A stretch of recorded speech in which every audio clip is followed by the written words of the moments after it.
Alright, what we got here is a 1985 Mercedes. It's a D300 turbo. And the issue we're having here is that these glow plugs right down here need to be changed. And here we have some new ones right here. So these are pretty much just a thread in, thread out unit. So shouldn't be too hard to do.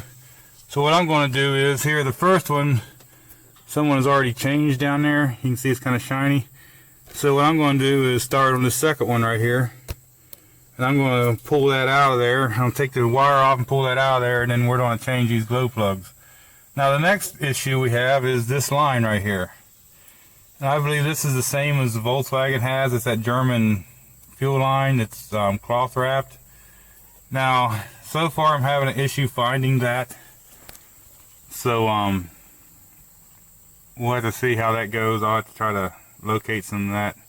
Local parts stores don't seem to have the right things, so it's all good. We'll just put the fuel injector, or the fuel injectors, listen to me. We'll just put the glow plugs in this thing right now and see how that goes. Okay, now we got all them glow plugs in down in there. Now that center nut on the glow plugs, when you tighten that up, all you need to do is snug it up. Don't over tighten it, because you can damage that or break something off. Now the other thing is, we got all these lines right here that's return lines between injectors. Now what it is, it's a special hose like Volkswagens would use. It's a German hose. It's cloth over the outside and rubber. Now I had to order this online because I had a hard time getting something small enough. But this is a regular German style line that has no, as you can see here, there's no fittings or nothing, or no clamps. And you can get these pulled off sometimes by hand.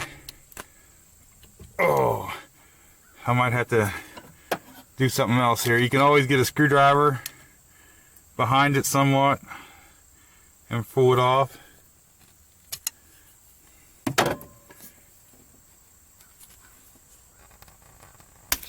Okay, now you see how good that was on there. This one here should be the hardest one, because I'd cut a piece off of this hose and stuck it back on to get my sizes. Okay, another thing that works great for them hoses, I already got that one off. It's hard to do this because I don't have no tripod. But these clamp the hose around, so that way it doesn't squeeze in one spot or whatever. But these are very good pliers to get hoses off with, so just keep that in mind. Now I'm going to pull these hoses off one at a time, and I'll just make the new hose the same length. Okay, what I do, I just take this fuel line, just because it's simple, and I'll just make these the same length. It just cuts like rubber tubing, so you can pretty much cut it with anything. And then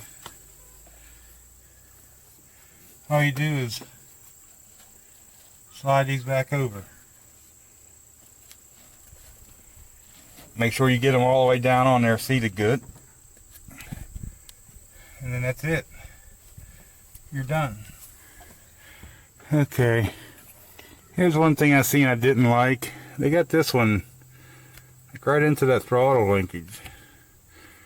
So it's going to be the hardest one probably to get back there to. I'll probably take it off, and I'll probably do it last. That way, if I have enough line, I can maybe change its routing a little just to keep it away from that throttle linkage. Yeah, so I don't know if you'll see this or not. That line just pushes right on top, and it's pretty secure. Okay, now what we're going to do is, and I already goofed up because I forgot to hit the record button, but I had it started once. But we're going to sit here and we're going to wait for the light to go out.